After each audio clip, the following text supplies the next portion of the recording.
আসলে খেলাটা কিন্তু ওদের জন্য এত ইজি ছিল না যে আমরা ২ ওভার বাকি থাকতে হারতে হবে। তাদের হাতে বোলিংয়ের অপশন কিন্তু অনেক। তারপরেও কিন্তু তারা ১৯০-৯৫ আমরা করতে পেরেছি। সেখানে আমাদের কাছে কিন্তু বোলিংয়ের একটা লিমিটেশনস আছে। এটা আপনারা সবাই দেখেছেন।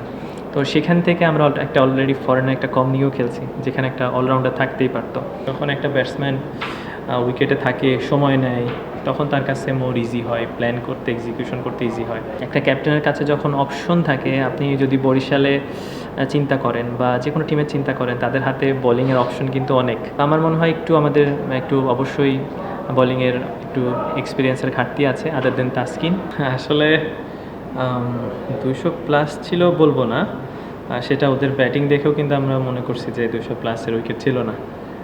আমাদেরও আর্লি ব্যাটিংয়ে কিন্তু এরকম মনে হয়নি।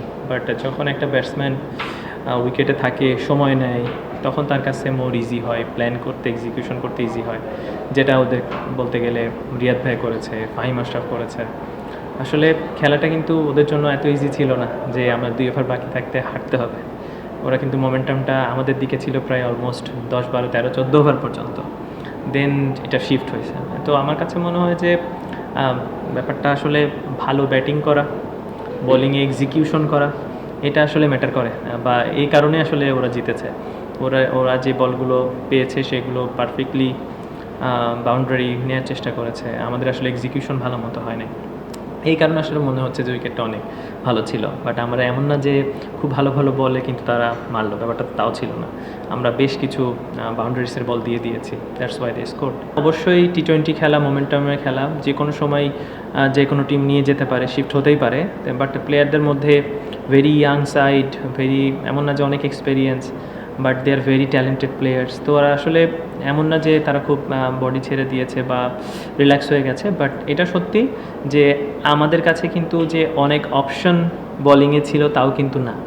আসলে একটা ক্যাপ্টেনের কাছে যখন অপশন থাকে, আপনি যদি বরিশালে চিন্তা করেন বা যে কোনো টিমের চিন্তা করেন, তাদের হাতে বোলিংয়ের অপশন কিন্তু অনেক। তারপরেও কিন্তু তারা ১৯০-৯৫ আমরা করতে পেরেছি।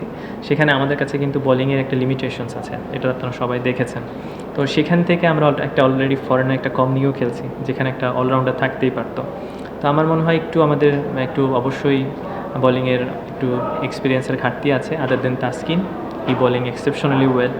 ওর সাথে যদি কোনো একটা বোলার ভালো একটা এক্সিকিউশন করতে পারতো, ভালো একটা ৪টা ওভার শেষ করতে পারতো, আমার মনে হয় গেমটা আমাদের কাছে থাকতো। আসলে বিশাল ঘাটতি বলবো না, এরা সবাই কিন্তু আসলে পারফর্ম করেছে। আসলে শফিউল ভাই দেখেছি আমরা লম্বা সময় ধরে বাংলাদেশ টিমে খেলেছে, এক্সপেরিয়েন্স।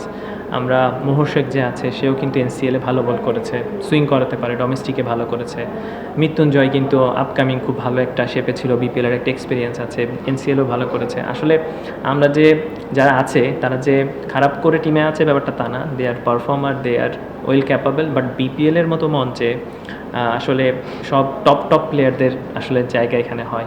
তো সেখানে আসলে অনেক সময় এক্সপিরিয়েন্সের কারণে অনেক সময় এক্সিকিউশন হতে পারে না বা ক্রাউডের প্রেশার থাকে। আমার মনে হয় প্লেয়ার কেউ খারাপ না, বাট আশা করি তারা নিজেদেরকে এখানে শো করবে যে তারা কতটা ভালো। এটা ছাড়া আসলে ক্যাপ্টেনের কিছু করার থাকবে না বা টিমেরও কিছু করার থাকবে না। আমার হয়তো বা নেক্সট ম্যাচে আপনি একে বাদ দিয়ে আরেকজনকে খেলাবেন, সে কতটুকু প্রুফ করতে পারে সেটা দেখার বিষয়। বাট আমরা আসলে চেষ্টা করব যেসব প্লেয়ার খেলবে তাদেরকে ব্যাক করার। এছাড়া যদি কোনো প্লেয়ার বাইরে থেকে আমরা আনতে পারি, যদি সেটা বিদেশি হতে পারে বা I don't know local players available কেমন আছে, সেটা নিয়ে আমরা কথা বলবো। লেটস সি এটাকে আমরা কীভাবে ম্যানেজ করতে পারি।